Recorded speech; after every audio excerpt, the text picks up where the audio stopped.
Coach, take it away. Well, first of all, happy Halloween to everybody. There was a lot of tricks and treats going on out there today. Unbelievable.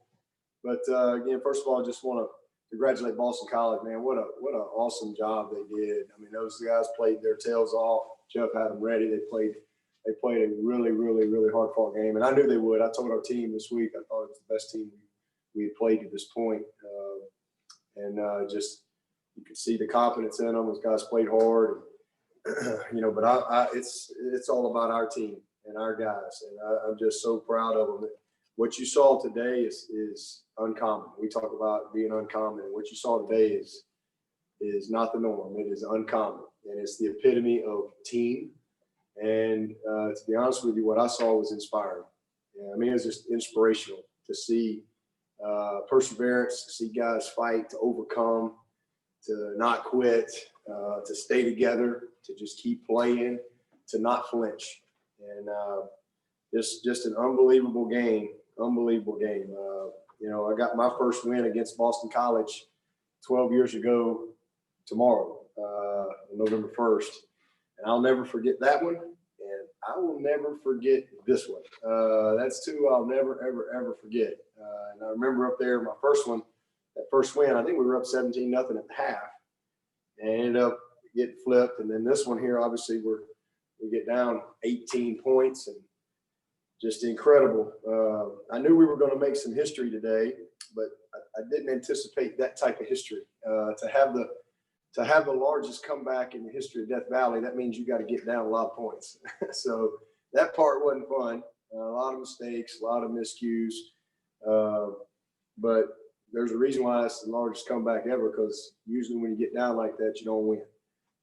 So I'm just really proud of our team. You saw our heart, you saw our character, you saw our culture, you saw our belief, and it was special. I mean, just a special game to be a part of. Defensively, we had 4 sacks, and obviously they had 28 points at the half, but they got 0 in the second half. And really, really proud of our team.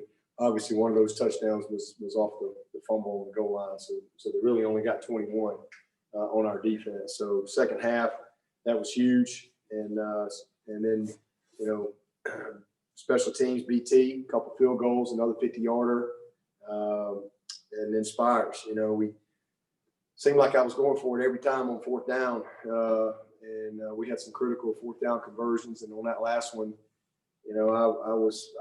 everybody was trying to get me to go. Everybody, defense, offense, but I just, one of the reasons I was confident in punting right there, I just is how Will Spires has played. I mean, I just trust him.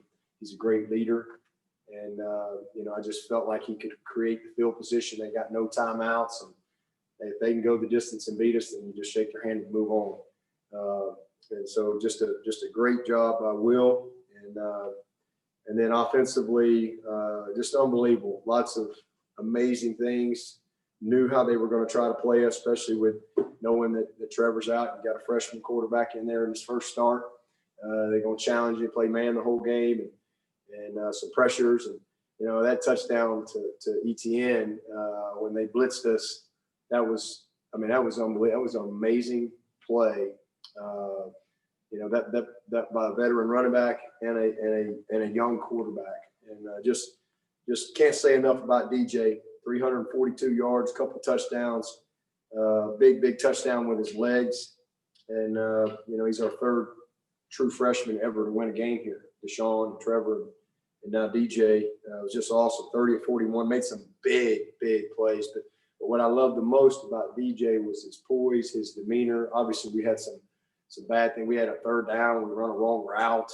We're going in to score. It goes 100 yards the other way. Easy for a young guy in his first start to maybe get a little frustrated, but he just hung in there and stayed poised, and he led his team. And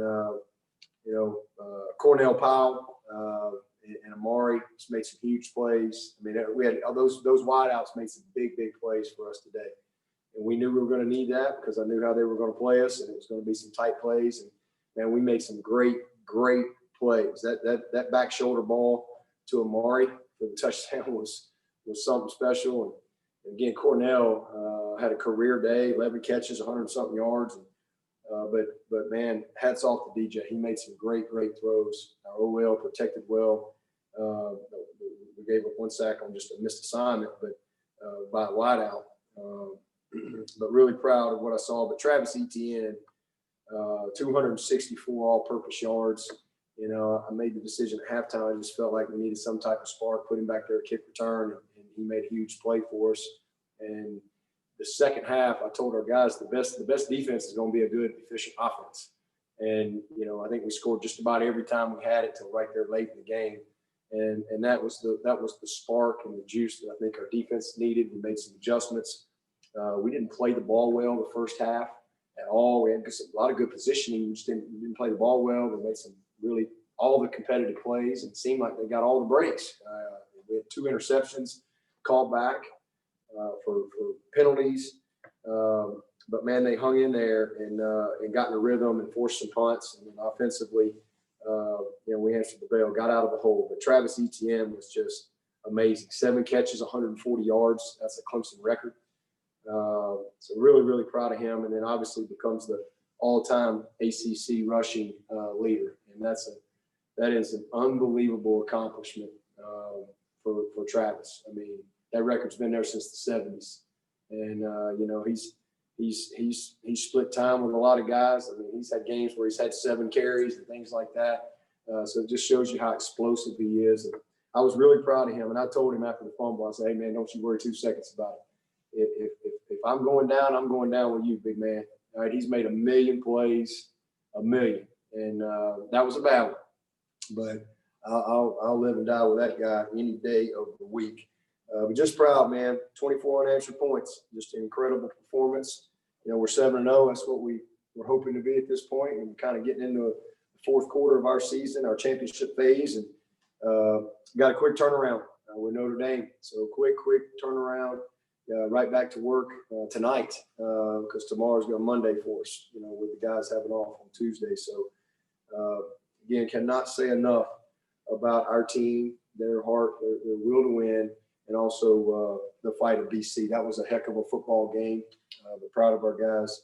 And I appreciate our fans for hanging in there. You know, it's a little sloppy, obviously, some things that kind of take the air out of the stadium type plays. But nobody flinched. Nobody panicked. Locker room, there was never a doubt whether we were going to win the game. And I love that about our guys. And that's what I told them. I said, we got a chance to show everybody what we're made of. You do that one play at a time. So just an epic win. Again, one I'll never forget. And excited about a lot of the guys that stepped up. And now we'll move on to the next one here. And then I'll say this too about Trevor. Trevor will not be able to play. So I'll go ahead and get that out there. You know, he's doing great. You know, Zoomed with the team last night, talked to him this morning.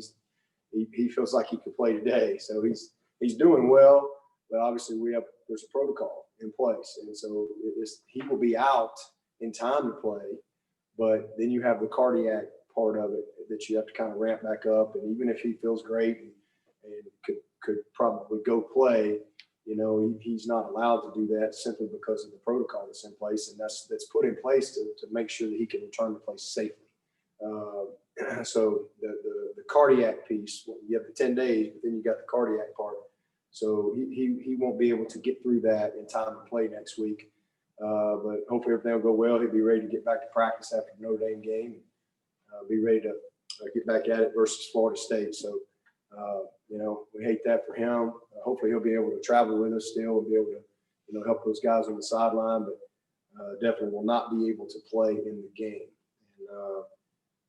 And, you know, it'd be good to be able to have a whole week with DJ and Tyson and you know, get them ready to go up there and build on this game here. With that, I'll take your questions. Line's now open for questions. Hey, Dabo, it's Heather Dinich. Can you hear me? I can't hear. Dabo? It's Heather Dinich. Can you hear me? Hey, Heather.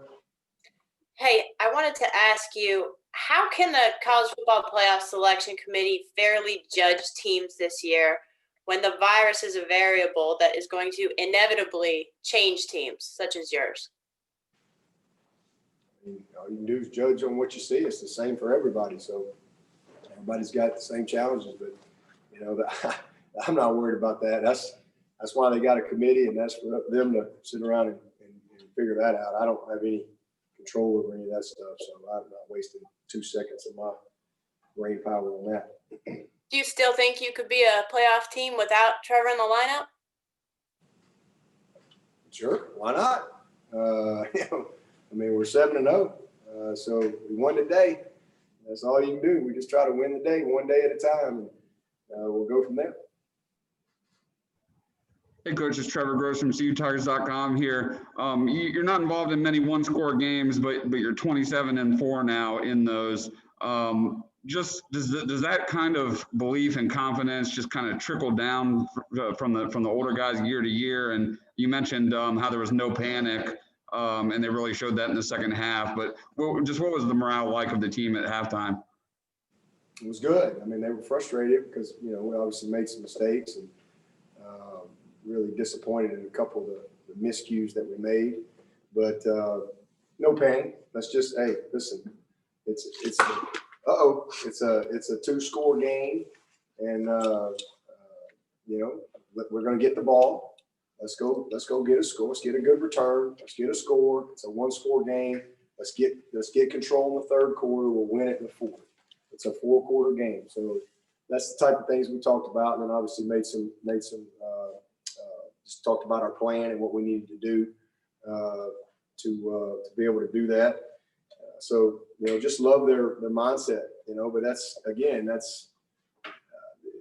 we haven't been down 18 points many times, but it's a reflection of the type of character that we have, their love for each other, our culture, and the heart of these guys. So that's what it takes to be able to come back and win games like that. Most teams would lose that game, or look for the sideline and start pouting. These guys never did that. They just kept supporting each other, hung in there together, and it was awesome to see. It was an unbelievable win.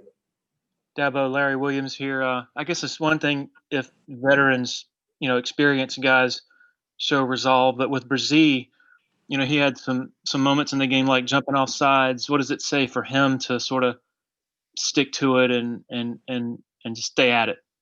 Yeah, and that's who he is. That's what I was telling the TV people yesterday when I was talking to them. They were asking me something that people may not know about him, and that's what I said. I said he's incredibly poised. His demeanor, he's just like this all the time, and he's very, very prepared. Your first start, you drive the team down. You got a good drive. You got the ball on the 6-inch line. Next thing you know, it goes 100 yards the other way. It can be very frustrating. You got some mistakes here or there. But he's just a very, very poised kid. In fact, Travis Etienne got the leather helmet. I think he's the first 2-time guy to get that. But he gets up there and he gave the leather helmet to DJ. And he said, listen, this kid here, I was over there down and this and that. And DJ came over to me and said, hey, listen, I got you. You just hang in it. This is a freshman talking to a senior. And so Travis, he said, you deserve this. And he gave the leather helmet to DJ. And to me, that's what our team's all about. But he's just special that way, and we've seen that. He's just not overwhelmed at all. Very confident kid, and knows who he is. He made some big time throws. Made a few mistakes here or there. A few little small details that maybe the naked eye wouldn't know that we know. But he really, really played unbelievable game for his first start. A lot of pressure on him. You're stepping in for Trevor Lawrence. And, I just was really proud of him. Did a great, obviously, made some good decisions. It was a great pull on the long touchdown run. Made a couple of gritty yards for us on some conversions. It was just big time. Great leadership from a young guy. He's, that's why he was the best player in the country. Coach Swinney, Rob Gilchrist, WCRS 1450 AM, 98.5 FM. How does it feel knowing you have coached the new all-time ACC rushing yards leader in Travis Etienne and the greatest comeback in Death Valley history? The previous one was when The Rock was premiered back in the 60s against Virginia. And what does it say about the team with all the obstacles and challenges going into and during today's ball game? Yeah, it was awesome. First of all, with Travis, I mean, they've been playing. There's been some great running backs come through Clemson, but also through this league since the 70s. I mean, some great ones. So that is an incredible record, and still got a lot more ahead. So I'm just really proud. I'm just proud of Travis and just his total development. He is such a complete player now. And, he was a one-dimensional player when he first got here. And now he's a Swiss Army knife. I mean, he can do it all. And I'm just really, really proud of him. It's exciting to see. I mean, he's special. And, that's why he came back to lead his team like he did. And it's just great to see him overcome, too. He made some big time plays. A couple in the passing game that were just huge when we needed them, with some really good throws by DJ. And then again, the comeback. The bad part is you're down so many points, you have a chance to have the greatest comeback. That's not good. But to actually get it done, it's incredible. I mean, again, that's what it's all about. It's inspiring, and it shows you what our team is made of.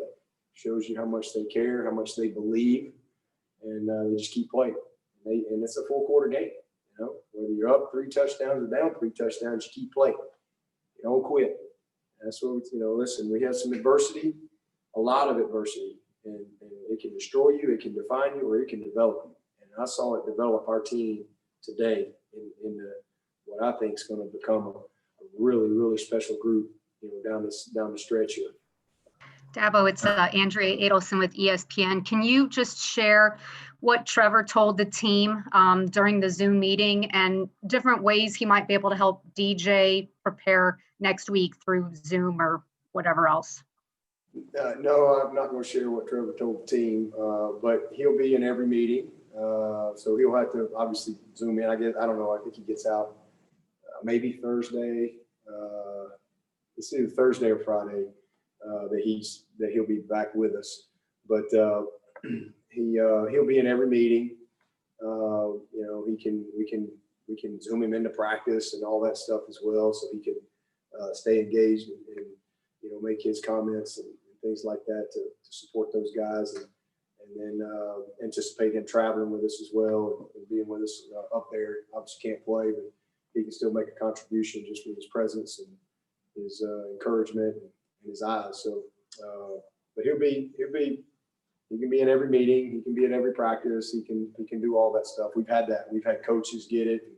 The coaches have had to be quarantined. A time, I think we've had one coach who was gone, that strength coach, but we had one coach who was gone who had to run his meetings from Zoom for a week or so back during camp.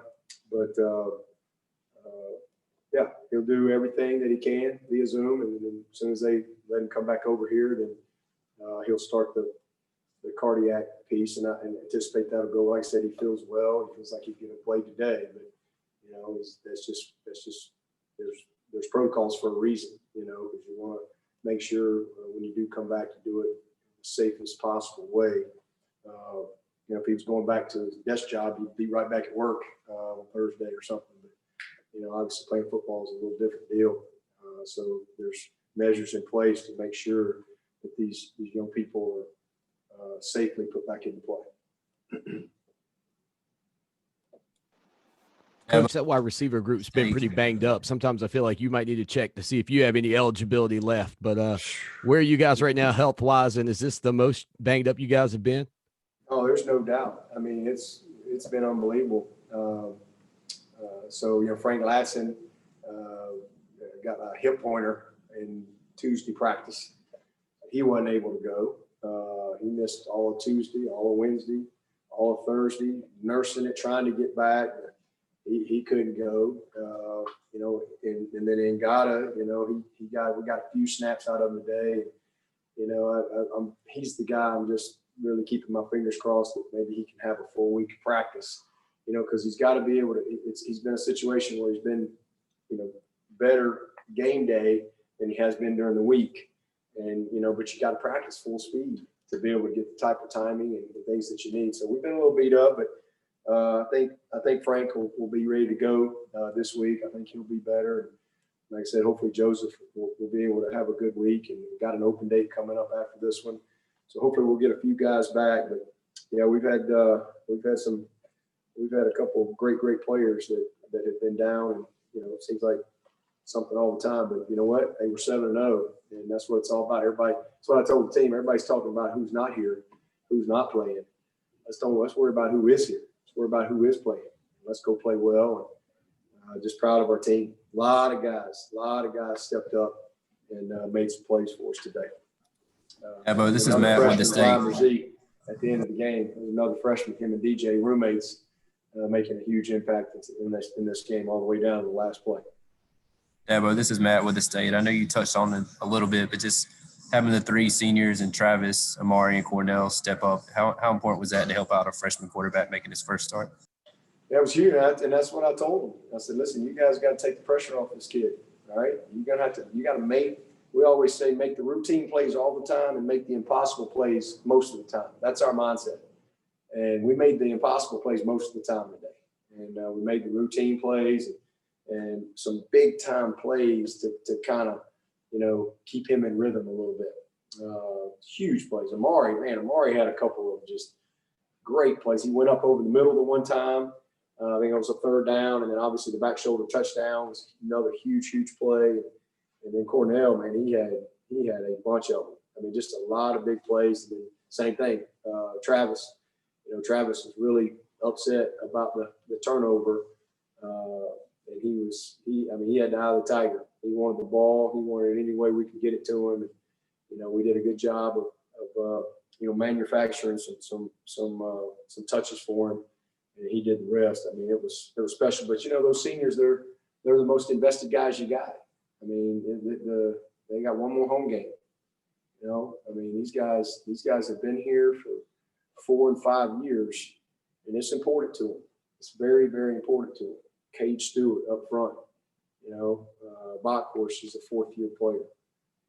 Jackson, a 3-year player. McFadden, a 3-year player. So those guys are really, really invested in our program, and it means a lot to them. They're going to always be a tough out, that's for sure. Coach, it's Trevor again.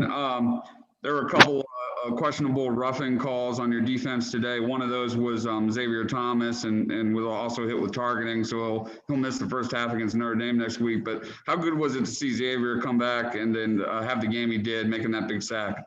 Yeah, it's back-to-back games. He's been, last week he would have had another sack, but he got held, got tackled. But he's had sacks 2 games in a row, and again, was close to having 2. But I'm proud of him. He's getting better and better. He's starting to really get his endurance where it needs to be. His confidence is coming back, and we need him, man. I mean, that group is kind of developing into a good group and gaining a lot of experience and continuity. Maskell's had a good year for us, KJ, and now to get Xavier back in that group, and Miles, Reagan is another guy that's been hurt, kind of getting him back as well. So we've got a good group, and hopefully we can stay healthy here for the stretch run. But I'm proud of Xavier. We had just some tough breaks. I mean, some tough breaks today. Again, obviously the fumble, 100 yards, touchdown. It's one thing if it's a fumble, and, they fall on it on the one, in a pile. But somehow or another, a guy comes out 100 yards, touchdown the other way. I mean, it's just – and then we get 2 interceptions, and we don't get either one of them because we get some critical penalties. We just had to overcome a lot, but we did. And, that's why we're 7-0. It's the heart of those guys and their ability to overcome. Yeah, but Larry, again, can you dissect that 2-point conversion there at the end, toward the end? The debacle 2-point conversion? Yeah. I didn't want to be negative, but you call it a debacle. Yeah, it was that was pretty bad. The main thing I was really disappointed is we had a timeout earlier, and we told them before we went on the field and during the timeout that we're going for 2, and we get the score, and guys lose their mind. Guys are running off the field. Guys are celebrating. DJ's running off the field, and you know, everybody just kind of forgot. And so that created a little bit of frustration. And then, you know, we're trying to get lined up. Clock's running down. It was pitiful. And then we obviously jump offside. So, you know, we're going to go ahead and run another play we feel good about. And we can't get it. We're having confusion on the signal, and we couldn't get everybody on the same page. So it was just that was bad. And then we missed the field goal. So, I mean, it was just, and we couldn't move it, you know, because we had been on offense, had a penalty, so now it's got to stay on the left hash, and then we miss it. So that was about as bad a sequence as it can be. So, you know, frustrating. You know, just got to stay in tune to the situation of the game and not get caught up in the emotion of it. So we got to do a better job with that for sure. Same thing on when they jumped offside. I mean, same exact thing. You know, situational awareness. We got a timeout where they're going to kick a field goal, and I mean, verbatim, they're going to shift, they're going to move, they're going to try to draw us offside. Sit in there, and I'll be son of a gun if we don't jump offside. So we did some things that were disappointing from an awareness standpoint and just execution, but we overcame it, and we'll learn from it, we'll grow from it, we'll get better. Did you consider taking a delay instead of burning the timeout on the? No, we didn't. Dabo, this is Gene in Charleston. What did you say to DJ after he took that 13-yard sack, second possession? And can you elaborate on just how he keeps his poise throughout the game? Yeah, I felt terrible for him because, you know, we ran the wrong route. I mean, it was very, very frustrating because he had the right read, we had the right look, and it's going to be wide open. And we ran the wrong play. Total just bust. And, you know, so, I mean, he was just kind of, protection was good. He was just kind of stuck because he was ready to pull the trigger. And it was disappointing. I just told him, keep his head up. Let's just, you know, go to the next play. We came off the sideline and you know, went over and talked about it and moved on. But that was a disappointing part of the game for sure. His poise overall? Oh, his poise is special. You know, that's one of the things that makes him, you know, very unique. I mean, and we saw that early when he got here this spring. Just it didn't matter what group he was with, you know, he just like this all the time. He just, you know, maybe he's like a duck on a pond. Maybe them feet are running 100 miles an hour underwater. I don't know, but he's just like that all the time. He's just very, very calm, and he puts a lot into his preparation. He's very smart. He sees it well, but he's just a really, really poised young man. And everybody saw what we see all the time in him, in his demeanor. And that at that position, you know, that'll serve him well as he moves through his career. We'll take 2 or 3 more for Coach. Dabo, this is Grace with The Athletic. I apologize if you've been asked this, but just what was this week like for you mentally? Just another week in 2020. It's business as usual. Just another week. Crazy. You know, just always something. So, you know, just keep faith. That's it. You know, just keep moving. Focus on what I control, and get the next guy ready, and just keep moving. That's it. Just keep the faith no matter what. Coach, this is Travis with Clemson SI. You talked about building on. What do you hope your team takes from this win going into these last 4 games of the year? Well, I mean, confidence. I mean, first of all, you come down. I mean, you just had the biggest comeback in the history of Death Valley. That shows you what you're made of. It shows you that you can, win lots of different ways. You know, I think the confidence is growing. You see a true freshman go out there. You know, Sean, Trevor, and now DJ, the only true freshmen to win their first start. You see a true freshman go out there. I think it gives everybody confidence. You know, when Trevor's back, that hey, if he gets a bruised toenail or something, hey, we got somebody else ready to go. I think so. There's confidence coming from that, just growth mentally. And then we've got a lot of young guys on defense that are stepping in and playing some roles for us. A lot of guys, and they're just going to continue to grow and get better. I mean, again, Mike's out, Skowski's out. We've had some key contributors that have not been able to play. Tyler Davis, he wasn't able to go. There's 3 starters right there. So confidence in our depth. I think we've developed some confidence in our punter and our kicker. And so there's a lot that we can grow from moving forward. But at the end of the day, every week's a journey of its own, a season of its own. It's got a life of its own. So it's a quick turnaround for us, and we put everything we can into putting a good plan together and getting ready to go play a tough Notre Dame team, and then move on from that one. So just excited to be at this point and really proud of our team, all that they've been through. You saw some guys, fight to get this thing done today, and I think it's special.